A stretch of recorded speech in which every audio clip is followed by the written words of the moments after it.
uma coisa que só experimenta quem tem o paladar purificado. Você já viu algum enólogo que fume? Por exemplo, um enólogo não pode fumar, porque ele tem de provar o sabor do vinho. Quem fuma não tem capacidade de apreciar sabor. Não pode. Então ele tem de mudar de profissão. Porque ele precisa que o sabor dele esteja, o paladar dele seja profundamente depurado.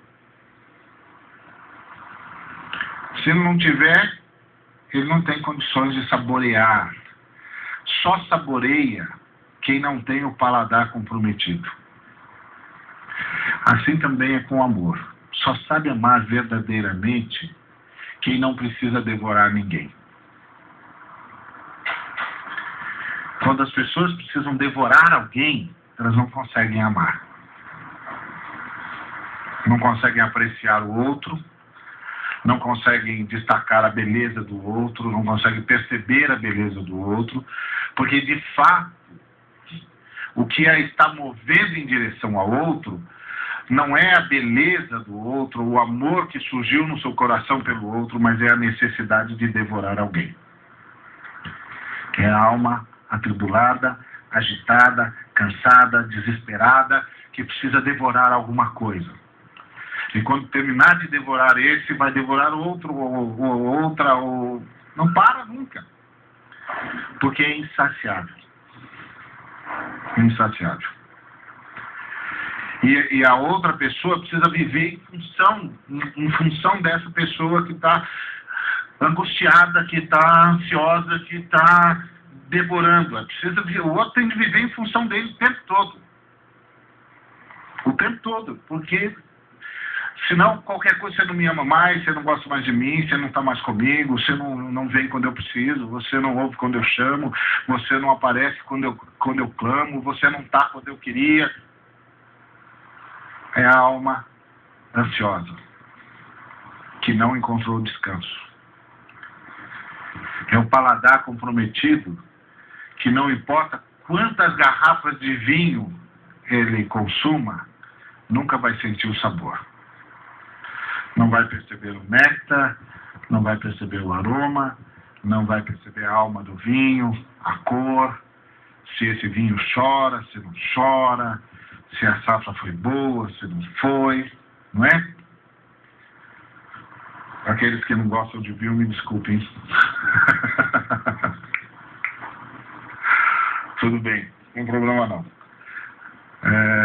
Não precisa gostar não, viu gente? Nem todo mundo é como Jesus. Isso é uma covardia, não é uma covardia? Fala a verdade. Isso eu reconheço, isso é uma covardia. Isso era digno de alguém dar um pontapé na minha canela, eu reconheço.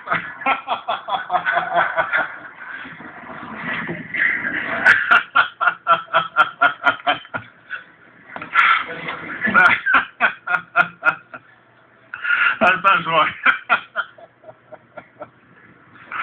Mas por favor, irmãos, não se escandalizem, não tem nenhum problema não gostar de vinho, pode ficar tranquilo. Bom, agora que os irmãos acordaram, vamos continuar. Então, o salmista, ele fala disso, que ele está totalmente submisso ao Senhor. Então, tu és o meu Senhor. E aí, quanto aos santos que estão na terra, são eles os ilustres em quem está todo o meu prazer. Aí é a comunhão, tá vendo? É a ideia de que só uma alma em descanso consegue amar. De verdade. Consegue amar o outro pelo outro. Porque quando você não está em descanso, você ama o outro por si mesmo. É um processo meio vampiresco. Tá certo? Agora, quando você está em descanso, você ama o outro pelo outro. É um outro estado de alma. É um estado de descanso. Não é? acabou a agitação, acabou a angústia, acabou o desassossego, né? Então, quanto aos santos, os que estão na terra, são eles os ilustres em quem está todo o meu prazer. E a ideia aqui é de comunhão profunda. É de comunhão profunda. Aí você pode ter comunhão com as pessoas. Por quê? Porque só quando você é liberto da necessidade de devorar as pessoas é que você pode ter comunhão com elas. Por quê? Porque você pode conviver com as pessoas no seu processo de amadurecimento. Você pode conviver com as pessoas apesar dos seus erros. Você pode conviver com as pessoas apesar das pisadas de bola que elas darão. Porque elas vão pisar na bola. Todos nós vamos. E aí, se o seu relacionamento é um relacionamento em que você está se apoiando na pessoa, ela não pode pisar na bola, ela não pode ser gente em processo de amadurecimento. Porque se ela tropeçar, você tropeça junto. Porque ela era a sua escora. E se a sua escora verga, ou se a sua escora quebra, você quebra junto. Você não consegue ter comunhão. Você não consegue amar de modo incondicional.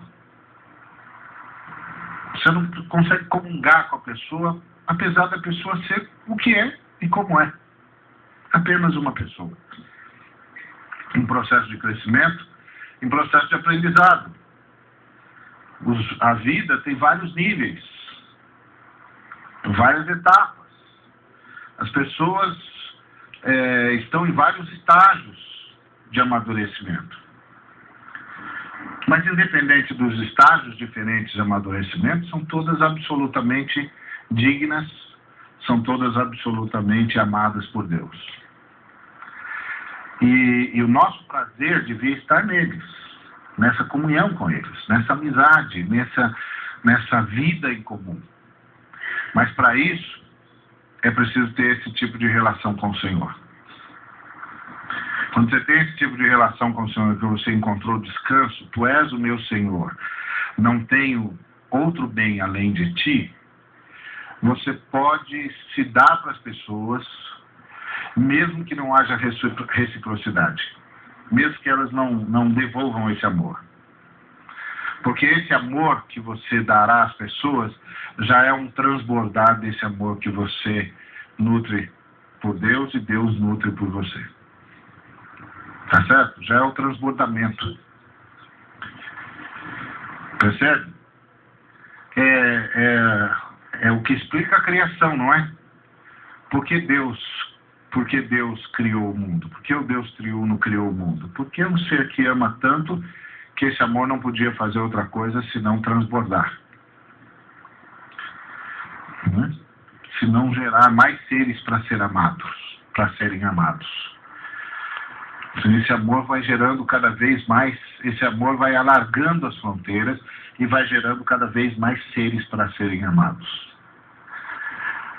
Essa é a ideia do amor incondicional, é o amor que transborda. Então ele vai gerando seres para serem amados. Esse é o caminho. Então, quanto aos santos que estão na terra, são eles os ilustres em quem está todo o meu prazer. E eu acho jóia ele chamar os santos que estão na terra de ilustres. Às vezes a gente olha para nós mesmos e não vê tanta razão para ser chamado de ilustre, né? Não vê tanta ilustração assim. e é verdade. E uma outra coisa que eu gosto, ele deve ter usado o termo ilustre. Porque o termo ilustre tem a ver com cultura, né? No nosso conceito, né? Uma pessoa ilustrada, né? Pessoa que tem luz que nasce do conhecimento. Então ela tem muito conhecimento, tem muita cultura, essa cultura conferiu-lhe uma luz própria. Portanto, ela é uma pessoa ilustrada. Não é? A luz vem do conhecimento que ela adquiriu. E o salmista chama os santos de Deus também de ilustres. Gente que adquiriu conhecimento. Gente que adquiriu sabedoria. E essa, na verdade, é a grande marca de andar com Deus. Quem anda com Deus adquire sabedoria. Adquire conhecimento da fonte mais nobre de conhecimento que há no universo, que é o próprio Deus. Da fonte mais nobre de sabedoria que há no universo, que é Deus. Na verdade, da única fonte de sabedoria e de conhecimento que há no universo, que é Deus. Todas as outras fontes são subprodutos desta fonte maior, né? Geradas pela sua graça. Então é interessante ele olhar para os santos assim. Você já pensou em olhar para o seu irmão, tendo em vista que no seu irmão você vai conhecer uma faceta da sabedoria de Deus que não conheceria de outra forma? Não é um negócio legal pensar assim? Cada irmão que você encontra, cada irmão que lhe é apresentado, você abraçá-lo com aquela convicção de que ali está residindo uma faceta da sabedoria de Deus, que você não conhece, mas que agora que você conhece o irmão, você vai saber também. Porque é um sem número de coisas que Deus só revela através dos irmãos. Há um sem número de coisas que Deus nos diz só na vida de comunhão.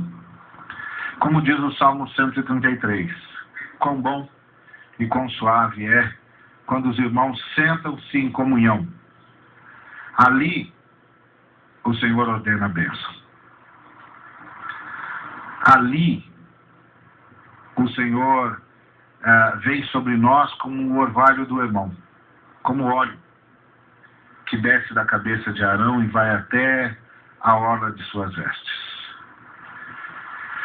Então, percebe a ideia de que há algumas coisas que só em comunhão, se você não tiver em comunhão, você não vai saber. É como aquele trecho de Paulo em Efésios, onde ele diz que pede ao Senhor que nós conheçamos a largura, a altura, a profundidade, né? Vamos lá ver isso aqui em Efésios. A oração do Paulo, Efésios 3:18, diz assim: possais perfeitamente compreender com todos os santos qual seja a largura e o comprimento e a altura e a profundidade, e conhecer o amor de Cristo que excede todo o entendimento, para que sejais cheios de toda a plenitude de Deus. Aqui é muito interessante, né? Porque ele diz que é para a gente que só na vida dos santos, só na comunhão com os santos, esses ilustres em quem deve estar todo o nosso prazer, só na comunhão com eles nós vamos compreender qual seja a largura, o comprimento, a altura e a profundidade. Só com todos eles nós vamos compreender isso. Agora, largura, comprimento, altura e profundidade do quê? Né? Do templo de Deus. Às vezes a gente pensa, não, largura, comprimento, altura e profundidade do amor de Cristo. Mas, se fosse assim, não teria o E aditivo aqui. Para que possais compreender com todos os santos qual seja a largura e o comprimento e a altura e a profundidade, e conhecer o amor de Cristo. Esse E é aditivo, mais uma coisa que vocês vão ganhar. É o plus aqui. Esse largura, comprimento, altura e profundidade é a largura, comprimento, a altura e a profundidade do templo de Deus que somos nós. Porque lembre-se que o Paulo disse que a igreja está sendo edificada para ser santuário de Deus e habitação de Deus no Espírito. É isso aqui. Sabe o que nós somos? Somos um templo que Cristo está construindo para Deus. Cristo veio construir para Deus uma casa viva, porque um Deus vivo só pode morar numa casa viva. Esse templo, essa casa viva que somos nós, tem largura, comprimento, altura e profundidade. Só que essa largura, esse comprimento, essa altura, essa profundidade, nós só vamos conhecer em comunhão. Sem a comunhão, a gente não vai perceber o que é que nós somos. Sem a comunhão, nós não vamos perceber o que significa sermos o templo de Deus. Sem a comunhão, nós não vamos conseguir perceber o que significa sermos o lugar onde Deus é adorado perfeitamente. E, finalmente, sem a comunhão, nós não vamos conhecer o amor de Cristo. Porque o amor de Cristo não pode ser conhecido conceitualmente. Tá certo? É o que está escrito aqui, ó. E conhecer o amor de Cristo que excede todo entendimento.